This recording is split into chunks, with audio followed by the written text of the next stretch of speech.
Summertime has finally come. Now let us go out for a run. Behind your neighbor has a gun. He smiles and says, let's have some fun. Grab a blanket, turn off your lights for 5 true scary summer horror stories.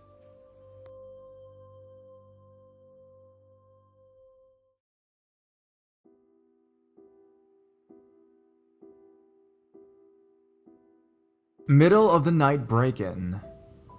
Last July, I was home alone, and my family was in Riverside visiting my aunt. I also live in a high crime rate neighborhood in Los Angeles. It was about 4 in the morning, and I'd just gotten back from a friend's birthday party. I decided to watch some television in the hopes that it would make me sleepy. Halfway through watching Hellboy, I hear the side door to the kitchen open. At first, I thought my family had decided to come home instead of staying with my aunt. I hear someone walk through the kitchen, the dining room, and the footsteps stop when they reach the beginning of the living room. I was laying down on the couch, furthest from the entrance to the living room, and I could not tell who it was. I try sitting up to see who it is, but I didn't get a glimpse. I thought my little brother was the one who walked into the living room, and so I get up to see what's taking my family so long to get inside the house. I hear the footsteps quickly leading back out the side door, and I was shocked to realize that the family car was not in the driveway. I get extremely nervous, and I decide to call my dad to see what's going on. My heart sank when I found out my family was actually still in Riverside. I turned the outside lights on, and I checked how it was possible for someone to get in. The door is spotless, and I could not find any signs that someone forced the door open. I then checked my pockets to see if I dropped the house keys, but it's still in my jacket. I checked the whole house and made sure that all the doors and windows were properly closed. I did not think to call the police because as long as nothing was missing, I was fine. Even if I did call the police, they probably would not have caught the guy because it is not uncommon to find junkies, gangsters, and the common thief hanging around in my neighborhood. The next day, my family shows up and I tell them what happened. My parents were shocked at first, but we all quickly got over it. Sometimes I still wonder on how that person opened the door to my house when none of the house keys were missing and the whole house was sealed up. The worst part, though, has to be that the person walked into my living room and I did not even realize that someone had broken in. This is my first time posting ever. I hope people like this.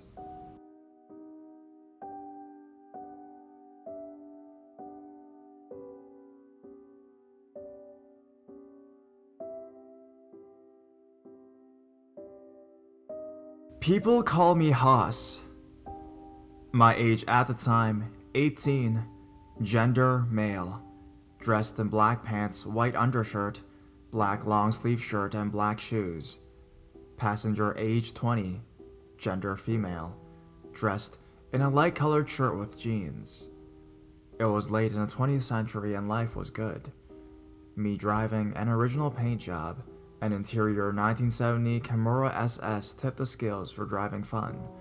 I was a happy guy. Sure, I've had an unusual life if you've read any of my other stories, but this was a straightforward request from me to bring my passenger to Las Vegas to meet her family. She was a friend of a friend, so I didn't worry about her and my car was seeming in good shape for the trip. It was July of the year and very hot in Southern California. The day we took off for Vegas, cueing the stereo, we headed out. All was going well in our drive, as the temperature soared to very hot from hot, and we made our way alongside Interstate and 15 North. If you've driven this road, you know it is extreme, but at that time, there was not much along the road. As we progressed to the very long incline, where a truck lane to the right exists, the shimmer of mirage came off the road. I did not overexert the car, but soon noted a warning light on my dash cluster. I smelled something sweet and burnt. Transmission fluid. Not really so flammable, but needed to keep moving. I let my passenger know what was going on, and said we needed to find a place to pull over. On this incline, that was a non-option, so I set the emergency flashers and slowed to a slow pace about 40 to 45 miles per hour. As we came to the top of the incline, An exit to the right named Summit something or other was there. We exited and headed to what appeared to be a small truck stop, and it featured a prominent tall sign proclaiming EAT, eat. The thing is, it was nearly deserted. Only one old man sat on a bench out front, and otherwise, the place was looking long closed and dry. I told my passenger to stay in the car while I took a look at the car. She lit a cigarette and I stepped out. It did not take long to find that the pan gasket for the transmission was leaking badly. I popped the front hood and measured the dipstick. No liquid showing, not good. What I did not have with me was fluid and a gasket. I spoke with the man and asked about a parts shop. I had tools with me in the trunk. He was long on slow talking, but seemed a decent enough guy just hang out in a closed desert diner gas station. He said the nearest place for parts I needed was Las Vegas. I was distressed, and this was before cell phones were common to everybody. Corona didn't even have the row of dealerships along the highway then. I went and spoke with my passenger. There was no working payphone, and no means to get any help. The old man was the odd thing here, as he got there somehow but had no car. In a few minutes, a Dodge Ram pick-em-up truck appeared. It was white with a rear cap that flared up in the back and gold flame stripes on the sides. The man drove up and parked. He got out of his truck and stood about 5'10" and was maybe 60, with a head of white hair, white cowboy hat, and a gut. A mature white guy who carried himself like any redneck would. In short, in my life perspective of that time, I saw no threat. The man walked over to the old man, and they talked for a bit, and the old man gestured at us in a friendly way. The man seemed jovial and walked over towards us. He introduced himself as Mike, but everyone else called him Haas. I introduced myself and my passenger. He did nothing that seemed creepy at all. We might well have been at a social gathering with mixed ages. Well, Haas said his friend over there mentioned we needed to get to Vegas. It so happened that he was heading to Vegas. Oh, how lucky for us. We discussed that I needed to get my passenger to her family, and I needed to get to a parts store, but if he could just get us to the city, we would be very grateful. He asked if we had any money. I told him I had about $40 for gas, and was going to get money there, and had to get more due to parts. I offered to pay him $60 for his trouble. He laughed and said that was more than enough, and we three piled into his truck. All went well on the drive to Vegas, and we had small talk. When we reached the city, Haas offered to go ahead and take my passenger to her parents, as they were going to pay me for my trouble, and that would pay parts, a bus to my car, and Haas's time and trouble. We were all agreeable. What luck. We arrived to drop off my passenger, and I stepped in with her for a brief bit, and her parents paid me $300, a lot more than I expected, and that was more than I made away in a week's pay. So, when I went back to Haas's truck, he gestured friendly like that I jump in. I did. He asked how it went, and I told him they paid me a lot more than I ever expected. He seemed to brush that off, and suggested we get a beverage before getting to the parts store. It was a 7-Eleven, and I offered to get him a soda. He thanked me, and I hopped out and got us each a super big gulp, a monster-sized cup that seemed to hold a 2-liter in each cup. I paid and bought the drinks out. Getting in the truck, I passed Haas his and sat in the passenger seat. Haas said he knew where the parts store was and would take me there, to which I happily agreed. I thanked him repeatedly for being such a great help. He just chortled and made small talk. In a short while, he turned off a main road and started down a dirt road with nothing but a very distant something. I asked why we were on the dirt road. He said, "Shortcut." At first, this made some sense, but the road turned slightly away from the distant buildings.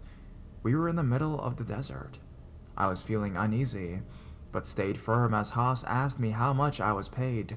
I was holding my drink and took a sip and replied, "More than I get in a paycheck." Haas slammed the brakes and reached his burly arm really fast around my neck and shouted, "Give me your money or I'll kill you!" Instinct and perception took over, and I tossed a near full ice super big gulp on his face in front. His grip loosened substantially, and my right hand went for the door handle. The door opened and I hurtled out. I had gotten the element of surprise and won my freedom. Haas yelled out profanities at me, and I yelled my suggestion of his body being better buried here by me. With that, he stepped on his accelerator and tore away from me. I was okay, and he was driving madly away. But here I was in the desert, at least a couple miles from anything on a summer midday, and clothes better suited to evening and cool weather. I chose a direction that seemed to be closest to me and started walking. I have no idea how long it took, but the time I was nearing my goal, it shone as a new set of homes. I was sweating horribly and ready to just drop. I was mad, real mad about what had just happened. As I got closer to the nearest home, I saw a man standing there who was dark-haired and lean. He was just watching me walk out of the desert in black. I walked towards him, and as I got into earshot, I called out for water, please. The man was holding a shovel, and obviously wary of me. I neared, and he asked who I was and why I was there. I told him my story and asked again for water. His garage was open, and he grabbed a cup and ran some water into it. He reached it to me, and I greedily took it and guzzled. As I was in shade, and the man was talking me down, I told him the whole story and how I ended up there. A sudden thought occurred to me that I was worried for the passenger woman. The homeowner was more at ease with me now, though understandably unwilling to invite me inside. He had an extension of his phone in his garage and allowed me to call the woman's family. I explained what Haas has done and asked them a favor of picking me up. They agreed, and I gave the address for where I was. They took my caution to be on a lookout. Some time later, they arrived and picked me up. I thanked the man for his kindness, as many could not survive unprepared in the desert. I was lucky to be close enough to someone. He said not everyone is a bad person. I was taken to a parts store, bought what I needed, and to a Greyhound terminal in Las Vegas. I thanked them and bought a ticket. A while later, the bus arrived and I got aboard. I asked the driver to stop in Barstow. Sitting back, I reflected on what had happened, and suddenly realized I was alone and that Psycho knew where my disabled car was, in an abandoned place. It was not a safe place to be, but I had to get there. Barstow was close enough to where I was going, but not close enough to walk.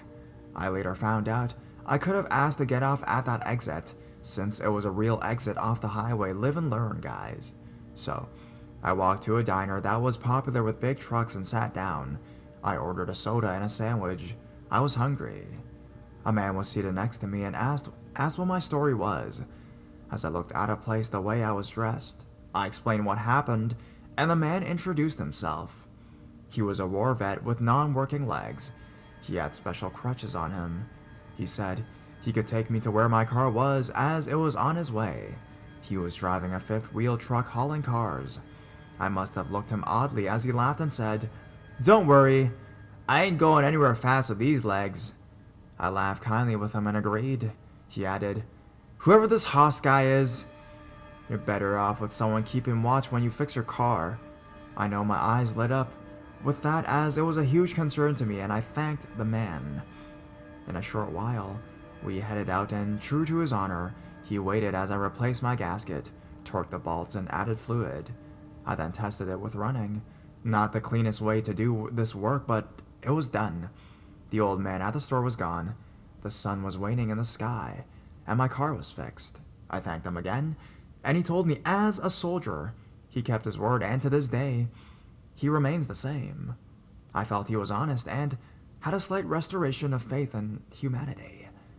We both headed out at the same time, and I made my way home.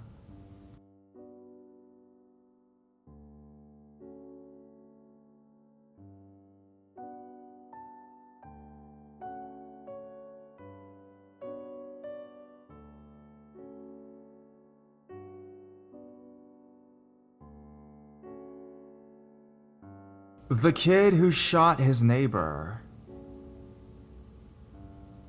Growing up in the bottom was sometimes difficult. When the flood came every year, It severely limited my roaming area, unless the flood was actually in our yard, which was a rare occurrence. Most of the kids from the bottom would normally wind up playing football or baseball in our yard. Altogether, there were probably 8 or 10 kids that would get together. The kids from the bottom and some other neighbors.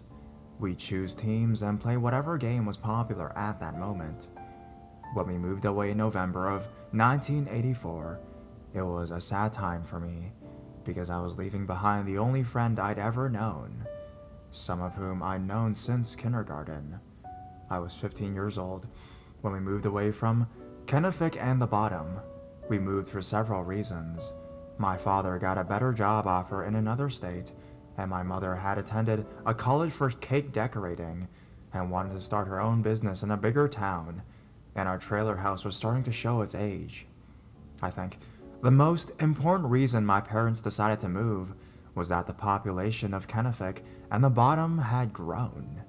The Bottom being what it was, it attracted a less than perfect quality of resident. In the last few years that we lived there, the police were coming out more and more often.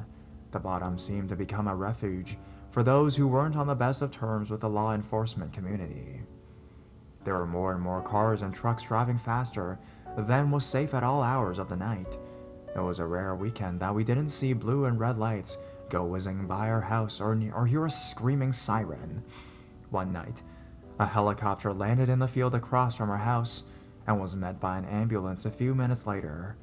We heard later that someone had broken into a house in the Bottom and had been shot. It wasn't that tight-knit little community anymore. There were more and more strange cars and faces. The summer of 1984 was eventful for me on several levels. I turned 15 in July and got my first razor amongst my other gifts. My voice had finally stopped squeaking. I grew to 5'10". I'm 6'1" now. I was a cornerback on the high school football team. Dad was teaching me to work on cars by fixing up an old 73 Cougar for me to have when I got my license. And I was in love with a girl who lived down the street from us. Her name was Heather, and she consumed my every thought, wish, and desire. We'd known each other since her family moved in about a year after us, and we'd ridden the bus to school together for almost 9 years. She was my first crush, my first kiss, my first love, my first heartbreak, my first everything. Heather was a year younger than me, and we went from hating each other in elementary school to tolerating each other in junior high. When I started high school, she was in junior high, so we went to different schools. I can remember the first day I noticed her as something other than that skinny little black-haired girl who was down the street. It was when school started after the Christmas vacation, and she got on the bus and was wearing new glasses. Weird, I know, but those glasses seemed to magnify the prettiest green eyes I'd ever seen. She caught me staring at her as she walked by to sit with her friends and smiled at me. Braces. Wow. By the time she started high school the next year, we were a serious item. Her mother and my mother were good friends, and her mother would always say something that would embarrass the crap out of me. You two will have the cutest kids, or, oh, I think I hear wedding bells. Of course, she was teasing, but still. Every time we left her house to go for a walk, or do some homework or whatever, her dad would give me his sternest look and would say, "Be nice." I knew exactly what he meant, and I was always nice. For the most part. Heather had diabetes, and it always amazed me that she had to get her shots every day, every single solitary day. I was in awe of her bravery and how she just shrugged it off as a part of life. She broke her ankle one summer jumping from a horse that got spooked, so every afternoon I would ride the bus past my house to hers and carry her books in for her, and then I'd walk home. Her mom would always invite me to stay for dinner, but I never did. About a week after she broke her ankle, we came home from school one day and there was a new trailer house in the lot next to hers. Her mom told us that she'd already met the family, and they had a boy my age and another son who was 8 or 9. I met them a few days later when we started riding the bus. Robert was actually a year younger than Heather. He was a tall, gangly, clumsy type of kid who wore thick glasses and was deep into Dungeons and Dragons. He was quiet and kept to himself. We invited him to play football and do other stuff with us, but he was never interested. He read a lot and stayed indoors. Heather had already told me that he watched her whenever she was outside, but whenever she waved, he acted like he didn't see. He was an okay guy. We got along and he taught me how to play Dungeons and Dragons and another game that I can't remember now.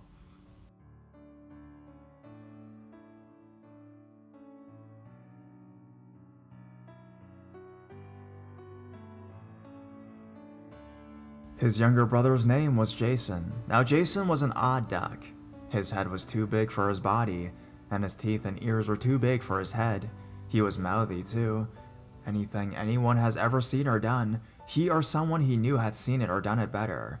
It got so bad that we would actually make up words about things to see if he would take the bait, and he never let us down. He knew all about the Chevrolet Z56 12-cylinder, six-wheel car that was coming out the following year. He knew all about the new bullets that the army was developing that could shoot someone around corners and go through tanks. He was also a klepto. Pens, rulers, Hot Wheels, baseball cards, ball caps, and anything else that wasn't guarded was fair game. The bad thing was that whenever anyone called him on it, he insisted that his aunt or a teacher gave it to him. Robert and even his mother would always validate his story. Jason was always the instigator. He would tell one kid that another was talking about him just to see the reaction. Whenever we played a game, he would always want to do a do-over if things didn't go his way or if we refused. He'd say we were cheaters and liars. It didn't take very long for Jason to become unwelcomed around us. One day, Heather caught him behind their well house bent over something. She asked what he was doing, but he didn't hear, so she walked over to see. He found a dead bird and was pulling the feathers and skin off of it. Heather said that she screamed and asked what he was doing. She said that he never moved and just looked over his shoulder at her with a spooky grin and said he wanted the skull. About a month later, Heather's father caught him inside the well house, putting wrenches into his pocket. He grabbed Jason by the arm and took him to his house to make him admit to his mother that he was stealing. When Jason's mother opened the door and saw her baby being held by the arm, she went crazy and started yelling at Heather's father, telling him that she was going to sue him. As Heather was telling me all of this, at their kitchen table, her dad walked by and said that Jason was a damned creepy little kid. One day a week later or so, Robert showed up at my house and asked if I'd seen Jason. He was supposed to be home for dinner and it was almost dark. I hadn't seen Jason and I relayed this to Robert. My mother heard Robert asking me about this and told him that she'd seen Jason over in the field across the road. She said that he was playing with a dog in the door of the old abandoned barn about an hour earlier. Robert and Jason missed school the next 2 or 3 days. And the next time I saw Robert on the bus, he told me he'd found Jason in the barn with a dog. Jason had killed a dog and was skinning it. He told me that he had blood all over him like he'd played in it. Robert said he ran home, leaving Jason there, and told his dad about it. He and his father went back to the barn, and Jason was still inside with a dead dog. Robert said that his father grabbed Jason and was dragging him out of the barn when he saw all of the skulls. He told me that there were skulls of all different kinds up on a shelf. He didn't recognize a lot of them, but he did see little bird and mouse skulls. He said there were a lot bigger skulls there too, probably 15 or 20. He said that they were black and brown and still had some skin left on them. Flies were everywhere and it smelled bad, of course. I went straight to that old barn after school that afternoon, but someone had taken it all away. It did smell horrible in there, and someone had spread sawdust all over the dirt floor. Robert told me that his father and mother had a huge fight the night they found Jason in the barn. Robert's father was going to take Jason to a doctor, and his mother kept insisting that he was just a little boy doing normal little boy things. Jason wasn't on the bus for 3 or 4 weeks after that. When he did go back to school, he wasn't the same person. He didn't respond or speak to anyone when spoken to. Obviously, everyone had 1,000,001 questions, but he just ignored them all. He just stared out the window with his mouth opened and never said a word. I realize now that he must have been medicated. Eventually, the attempts to get his attention turned to ear flicks and swats in the back of his head, but there was never a response. Robert made everyone leave him alone. Then one afternoon it was raining, and we were almost home when Jason started hitting himself. At first no one noticed, but then Bobby Burrows turned around in his seat and told Robert that Jason was hitting himself in the face and that he was getting blood all over his clothes. Robert ran up and sat with Jason, holding his wrist so he would stop. That was the last time I saw Jason, before I moved 2 months later. When we moved, I called Heather as soon as I knew our new phone number. We'd already said our goodbyes, but promised to keep in touch. Heather and I kept in touch through letters and cards mostly. This was before cell phones, and long-distance charges cost too much, so I was limited to an hour on the weekend. Heather told me most of the important news through letters. This was before emails, too. Whenever she didn't want to be overheard telling me any gossip that was good and juicy. This is also how I found out that she had gone on a date with someone else. Through a letter. Anyways, Heather told me about how Jason was back in school and how he'd get into a fight at least once a week. She said that he was talking now, but only when someone talked to him, and it was only a one-word response. He always had a scowl on his face and walked around with his hands clenched into fists. She said that someone visited his house on Tuesdays and Thursdays and stayed for about 3 hours and then left. Sometimes she could hear Jason screaming at whoever it was. She told me that he was getting weirder by the day, that he was up all hours of the night standing at his window and looking outside for hours. Heather also told me that she thought Jason's mom was on drugs. Evidently, she'd spoken to Heather and called her Stephanie one time and Sandra the next. Over the next few years, Heather and I continued to keep in touch. She told me about her prom and even sent pictures. By this time, I met my next love and wasn't so bothered by someone else kissing on Heather. Actually, I was jealous, but I never said so. I graduated high school in 1986 and sent Heather an invitation. She graduated in 1987 and sent me one of hers in return. I still have it somewhere. She also sent me a wedding announcement the following year. That one hit me pretty hard. But by then, I was able to be genuinely happy for her. They didn't get married though, and I cried with Heather over the phone when she told me about their breakup. I got engaged myself about 6 months after that, and joined the army 2 months later. We still sent letters and cards several times a year. Occasionally, there'd be a tidbit about Jason. He stole a bunch of stuff from the cars that were parked by our old house when the flood came one summer. Someone saw him going from car to car and called the police. He broke all the windows out of another neighbor's house while they were gone for the weekend. He got caught shooting a pellet gun at someone's horses once. He was also accused of molesting a little girl from the bottom, but nothing ever came of it. In December of 1990, my unit went to Saudi Arabia for Desert Storm and Desert Shield. I sent Heather my APO address and told her how my fiancé had dumped me the previous month. She sent back a box of homemade chocolate chip cookies with a note that said not to worry, that they weren't sugar-free. She made me promise to be careful and told me that she was afraid for me and to promise to write as often as I could, which I did. I got a letter from her in the last part of May of 1991 that she sent about 3 weeks earlier. We were still overseas and had no clue when we'd get home again. When I opened the letter, there was also a newspaper clipping. The clipping was from a local newspaper and was a story about a young 15-year-old youth who shot another neighbor in an attempted robbery and was being charged with murder. The name of the youth was withheld because of his age, but it listed the name of the woman, Valerie.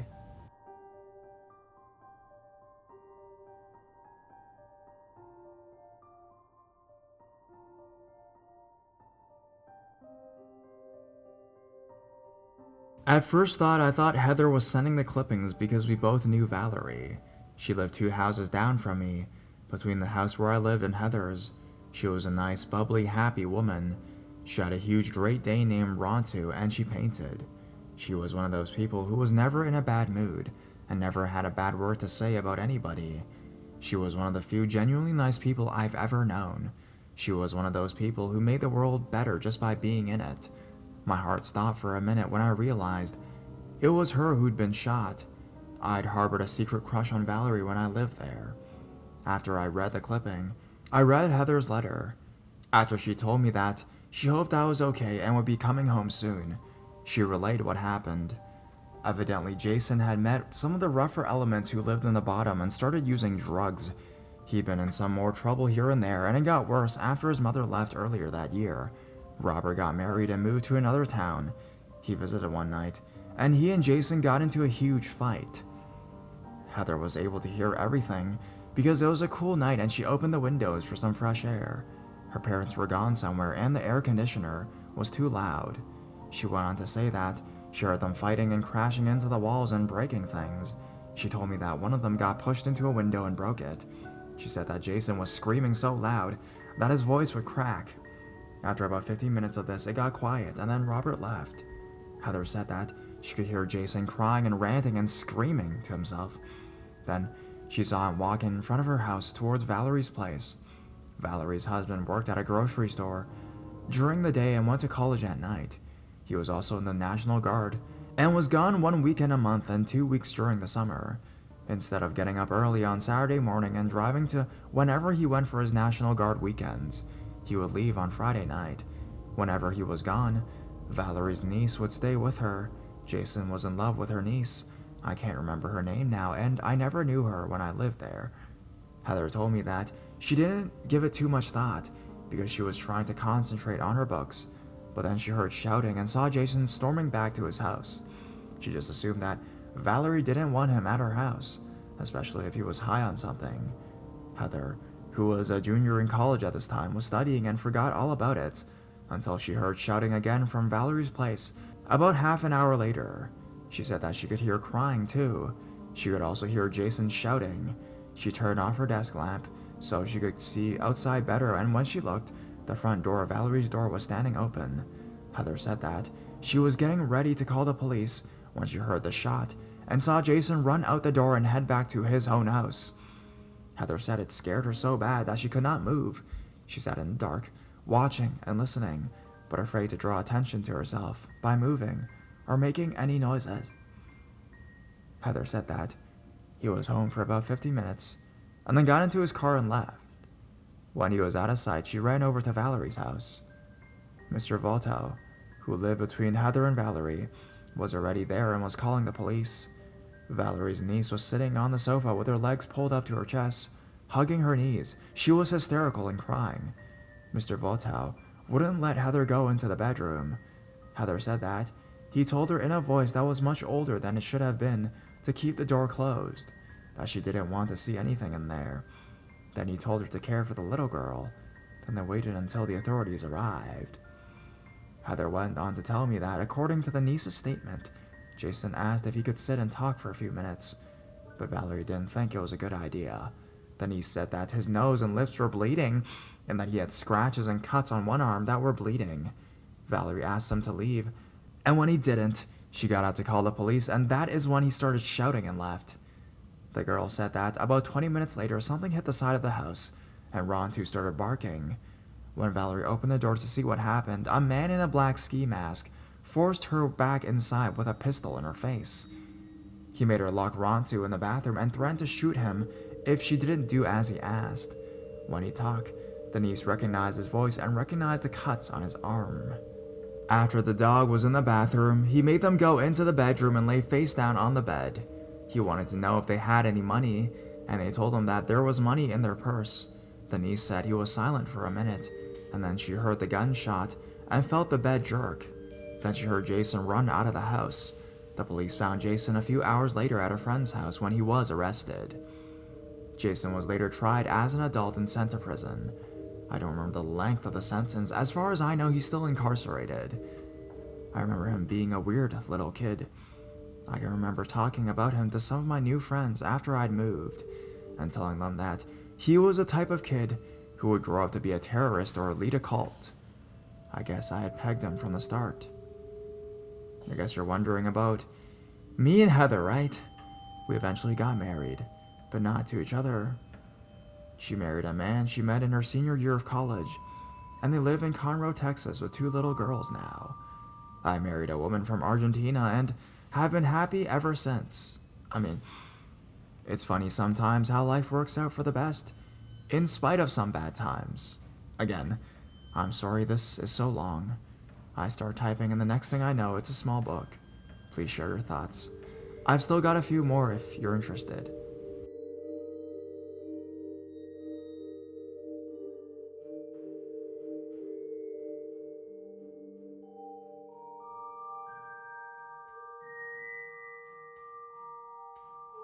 My terrifying encounter in an unfamiliar city. Just discovered this sub recently, so first time poster here. Being a 26-year-old woman who enjoys her independence and goes out a lot alone, I don't have a shortage of these stories, unfortunately. But this just happened about a month ago and is still fresh on my mind. I work for a national non-profit and work remotely from home in Michigan, but am sometimes asked to travel. In early July, I had to fly to DC for a series of meetings with about 10 other staff members, who were all out-of-towners and would be staying at the same hotel. While I was on the plane, I realized I forgot my cigarettes at home, and by the time I landed in Washington, hopped into a taxi to the hotel and threw my bags in my room. I was Jonasing super hard.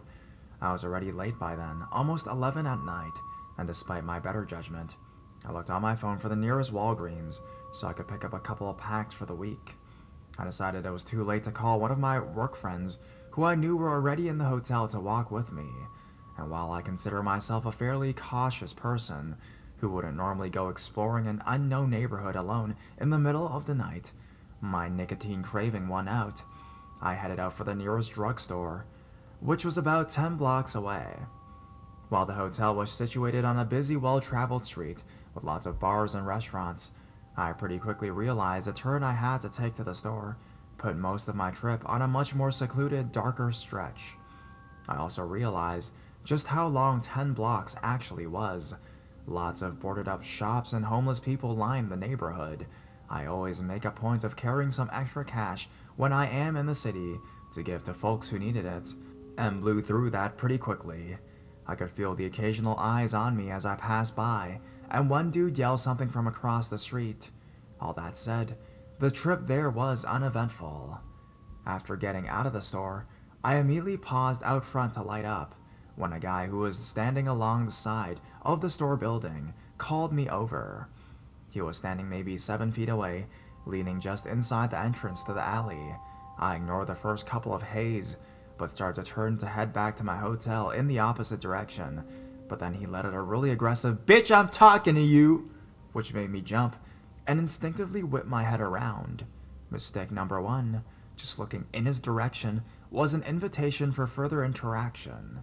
His voice calmed, he asked for a cigarette, and still taken aback, I shoveled over to him in this alley, where I really couldn't get a good look at him at first.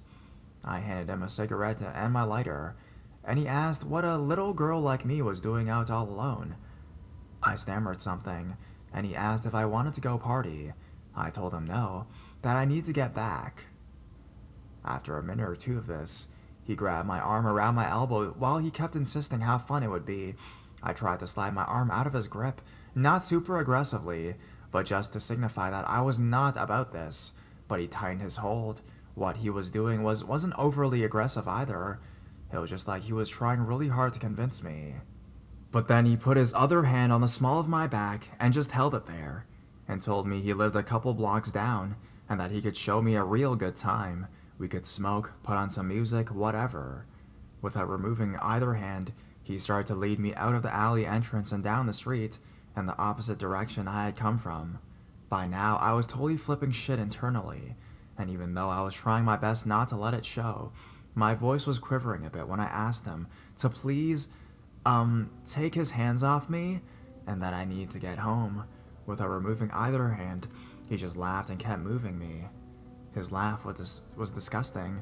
I was scanning the street for someone to try to flag down for help, but didn't see anyone up ahead. He just kept muttering, now more to himself than to me, what a good time we would have, and how I was such a cute little girl. After about half a block, when his hand slid a bit lower, I finally snapped out of my daze and started to struggle. I now yelled at him to let me go and tried to push him off of me. He resisted me and tried to pull me into the shadows of the storefront we were standing in front of, and kept telling me, now angrily but not yelling, to be a good girl. In the midst of this, he had held me tight, and he pulled my body against his. This felt like an eternity, but it couldn't have been more than a couple seconds before I was somehow able to push him, elbow him, knee him, whatever I could, and break free. As soon as I was out of his grasp, I started to bolt back in the opposite direction, and heard him yelling out all sorts of colorful names behind me. I didn't look back for what felt like forever, and when I finally did, I was relieved that he wasn't following me. That didn't stop me from running on another few blocks, until I was completely out of breath and near hysterical. I called one of my coworkers and could barely get the story out between my sobs, and he was insistent upon me going into the nearest open store and waiting for him to meet me there. I sat away from the windows, but kept my eyes locked on the door as best I could from where I was sitting, terrified that the creep had somehow seen me walk in. The person I called and another male coworker were there in less than 10 minutes, and they walked me all the way back to my hotel room door. I was completely rattled still, and so they called me yet another coworker to get me in on my drama, and she came and spent the night with me in my room. All three of them urged me to call the police, but I just didn't want to deal with it. I just wanted to put it all behind me and get on with the rest of the week. Honestly though, a month later, it's still not entirely behind me. I know it was a very close call, and I can't help but think about the next close call that would always be right around the corner. Fuck that guy for making me feel so entirely unsafe and insecure.